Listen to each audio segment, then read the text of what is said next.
Hello दोस्तों, मैं दिनेश कुमार। आप देख रहे हैं YouTube channel KS coaching centre से। चलो फिर नए क्वेश्चन के साथ 10th क्लास का एक विशेष क्वेश्चन है, थोड़ा ध्यान से देखें। क्वेश्चन है, थोड़ा बोर्ड पे लिखा हुआ है, थोड़ा क्वेश्चन को एक बार अच्छे से देख लें कि क्वेश्चन आपको समझ में आना फर्स्ट नंबर पे विशेष है। लेकिन अगर आपको क्वेश्चन समझ में नहीं आया तो इसमें बाकी चीजें भी इसमें समझ में नहीं आएंगी।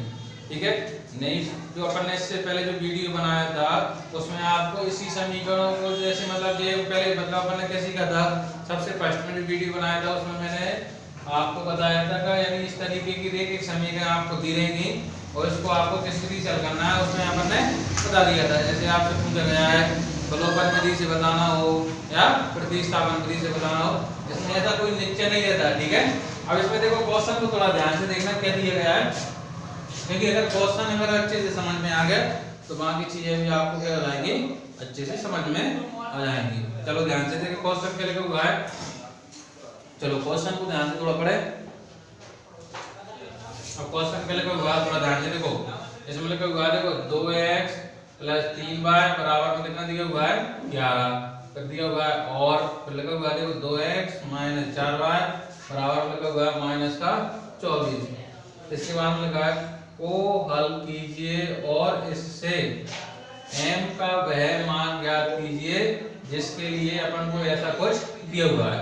ये आपके सामने लिखा हुआ है ऐसा, मतलब अपन को इसका मतलब ये हो गया क्वेश्चन का आपको मतलब दो क्या दे दी, ये रैखिक संख्या दे दी। क्या नहीं मतलब समझना ध्यान से, क्या दे दी आपको रैखिक संख्या दे दी। एक रैखिक संख्या देखो दे दी हुई है और एक रैखिक समीकरण दे दी है, को हल कीजिए। अब ऐसा लिखा हुआ है तो इसका कहने का मतलब ये है क्वेश्चन का को हल कीजिए का मतलब ये है चाहे आप इसको प्रतिस्थापन विधि से करना। ठीक है, बात समझ में आ रही है मैं क्या कर रहा हूं, चाहे इसको आप प्रतिस्थापन विधि से करना चाहे आप बलोपन विधि से करना। इसमें तो आपको क्या करना है कि जो इसमें साफ लिख दिया उसने को हल कीजिए, चाहे आपको बलोपन आती हो बलोपन से कर लें, प्रतिस्थापन आती हो प्रतिस्थापन से कर लें, दोनों से आंसर आपके समान निकलेंगे, कोई दिक्कत ही नहीं है। ठीक है, और इससे m का वह मान ज्ञात करना है जिसके लिए अपन को ऐसा लिखा गया है, इसके अनुसार अपन को क्या बताना है कि m का मान क्या करना है निकालना है। अब अपने पास भी इसमें y भी है और x भी है, तो कहने का मतलब ये है कि x और y का मान अपने पास निकल जाए तो अपने पास इसका काम बन जाएगा। ठीक है, तो अब ध्यान से देखिए थोड़ा अपन क्या करते हैं इसको ज्यादा से ज्यादा अपन सरल अगर बनाए तो मेरे हिसाब से ज्यादा सरल बने तो अपन इसको बलोपन विधि से कर लेते हैं। प्रतिस्थापन विधि हो सकता है आपसे गलत हो जाए, मगर करना दोनों से किसी से एक से है, उसमें ऐसा कोई क्लियर नहीं है आप दोनों विधि से मतलब करके देखें, ऐसा कोई नहीं है। इसमें सिर्फ ऐसा लिखा हुआ है को हल कीजिए, बस गिरा को हल मतलब ये जो समीकरण निकाल दिए हैं अपने पास समीकरण दिए हुए हैं इनको हल करना, चाहे आप बलोपन से कर लें चाहे प्रतिस्थापन से कर लें। चलो अपने पास सबसे पहले अपन लिखते हैं समीकरणों को। तो समीकरण कौन सी है देखो 2x प्लस दी हुई है देखो 3y बराबर लिखा है 11, जब अपने पास बन गई समीकरण नंबर 1 बन गई। अब आगे जाइए देखो 2x है फिर आपकी कितनी है 4y है बराबर कितना है अपना -24 है, समीकरण नंबर कितनी बन गई 2 बन गई। अब देखो मेरी एक विशेष बात है वो ध्यान से सुने, इसको आप क्या करना बलोपन विधि से क्यों उचित लगेगा करना, अपन इतना भी तो सोच सकते हैं माइंड में करने की प्रतिस्थापन विधि भी होती है, क्योंकि अपन ने बलोपन विधि में क्या नियम पढ़ा था, तो बलोपन विधि में नियम होता है कि x वाले या y वाली जो संख्या है उनके जो मान आए अपने पास उनको समान बनाना होता है। अब अपन अगर समीकरण की तरफ ध्यान से देखें तो समीकरण आपके सामने ध्यान से दिख रही होगी, तो इसमें देखो पहले से उन्होंने x के मान कैसे दे दिए बराबर दे दिए, तो अपन को कहने का मतलब ये जो ज्यादा उचित लगेगी कौन सी विधि लगेगी बलोपन विधि। बलोपन विधि को समान बनाना होता है, अपन को समान पहले से दिया हुआ है और सीधा सीधा अपन काम कर सकते हैं, कर सकते कि नहीं कर सकते। तो चलो अपन करना क्या है, अब अपन को कुछ नहीं करना है, देखो इसमें से इसको अपन को सीधा सीधा घटा लो और x और y के मान बना लो, ज्यादा समय भी बर्बाद ना होगा। चलो देखो ध्यान से, अब देखो कैसे जब माइनस प्लस का है तो माइनस का है तो प्लस का और जो माइनस का है तो प्लस का, सिंपल सी चीज है, बिल्कुल कम से कम समय में कर सकते हैं आराम से इसको अपन और अपना काम भी सही हो जाएगा। ठीक है, अब ध्यान से देखो जो माइनस प्लस का होता है अपन पता है कि एक जैसे समान हो जाते हैं घट जाते हैं।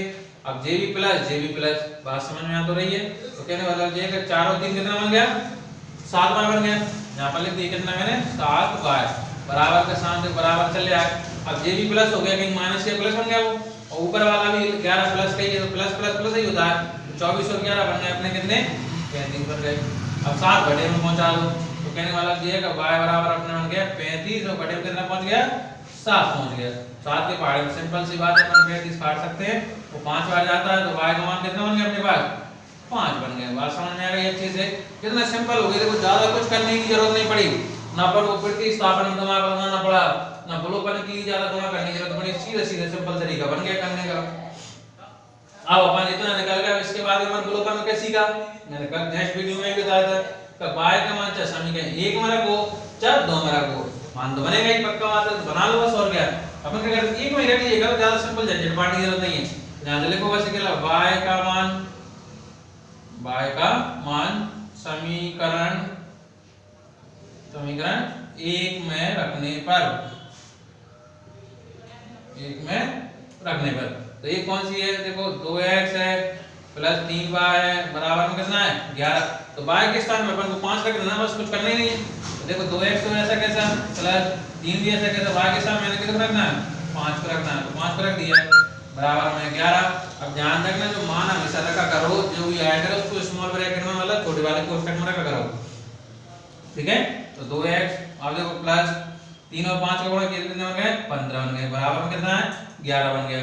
तो देखो 15 उधर जाएंगे किसको जाएंगे माइनस को जाएंगे, क्यों जाएंगे, तो 2x बराबर कितना बन गया, पहले से 11 है माइनस के हो गए 15, तो 2x बराबर में तो 15 में से 11 कम करें तो माइनस के 4 बचेंगे, सीधी सी बात है वो। तो अब 2 बटे में पहुंचा तो थोड़ा मजा कर रहे हैं हम बोर्ड पे जिससे चिन्ह दिखे, ठीक है।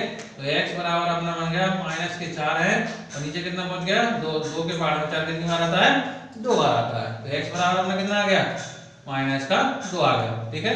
अब अपने पास देखो y का मान आ गया अपने पास 5 और x का मान आ गया 2, ठीक है। अभी रुकना, अभी जाना नहीं, वीडियो पूरा देखें, अभी बात पूरी नहीं हुई उसमें। अब अपने पास निकल गया कोल कीजिए, तो कोल करने मतलब ये अपन ने जो समीकरण को हल कर लिया, x का मान बन गया नहीं y का बन गया और x का बन गया, ठीक है।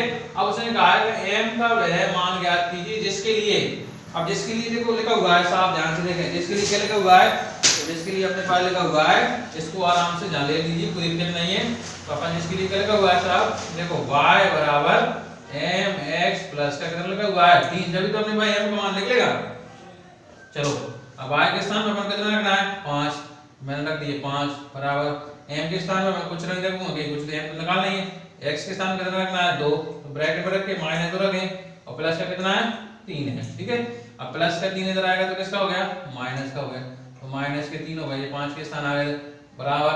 अब 2 का इससे बड़ा कर दो, ठीक है, तो माइनस 2 का m से किया कितना बना माइनस 2m बन गया, ठीक है। 5 में से अपन ने 3 कम करा तो अपने पता है कि 2 बचता ही हो, तो 2 बच गया बराबर में कितना माइनस के 2m, माइनस के 2 इसके नीचे पहुंच जाएंगे, बटे में पहुंचेगी, गुणा में इसके बटे में पहुंचेगी, तो m बराबर अपना हो गया ऊपर 2 है और नीचे कितना पहुंच गया माइनस का 2, तो अपन ने बताया कि 2 एकम 2, तो कहने मतलब ये m बराबर आ गया अपना माइनस का 1। तो उसका कहने का मतलब था कि m का जो मान है वो कौन है माइनस का 1 है, जो अपन किसके द्वारा निकल गया बढ़िया सिंपल तरीके से, ठीक है। बोर्ड पे आपको सवाल अच्छे से दिख रहा होगा, अच्छे से इसको देख लें और समझ लें, ठीक है। समझ में आ गया सबको, तो अगर वीडियो अगर अच्छा लगा हो तो इसे लाइक करें और शेयर करें।